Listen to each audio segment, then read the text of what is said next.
Reflexiones matinales, llave de David, les da la bienvenida. El tema de hoy se titula Cristo responde a Juan el Bautista. El texto a meditar lo encontramos en Mateo 11:4 que dice: Respondiendo el Mesías les dijo: Id y haced saber a Juan las cosas que oís y veis.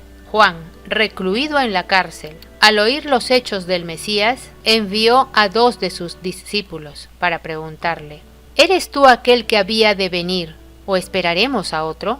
Respondiendo el Mesías, les dijo: Id y haced saber a Juan las cosas que oís y veis. Los ciegos ven, los cojos andan, los leprosos son limpiados, los sordos oyen, los muertos son resucitados, y a los pobres es anunciado el Evangelio. Y bienaventurado es el que no halle tropiezo en mí.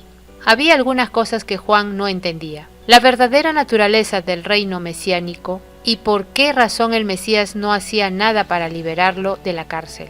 Pero a pesar de las dudas que lo asaltaban, Juan no perdió su fe de que el Salvador era en verdad el Mesías. Dios permite que aún sus mejores y más leales siervos pasen por momentos de angustia para fortalecer su fe y confianza en Él. Algunas veces, cuando es necesario para el desarrollo del carácter o para el bien de la causa de Dios en la tierra, permite que pasen por vicisitudes que podrían sugerir que Él los ha olvidado. Así le ocurrió a Cristo cuando colgaba de la cruz.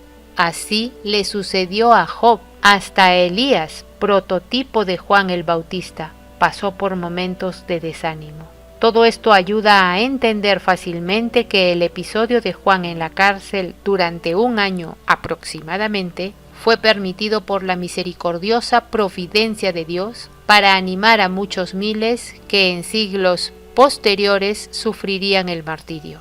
Dios sabía que la fe de Juan no vacilaría y por lo tanto fortaleció al profeta para que perseverase.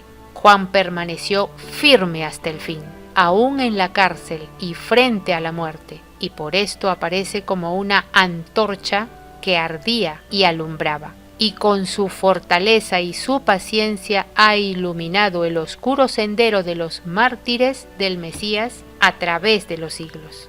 Su caso puede servirnos de lección para que estudiemos con diligencia todos los mensajes que Dios nos ha enviado con relación a la hora de crisis que tenemos por delante.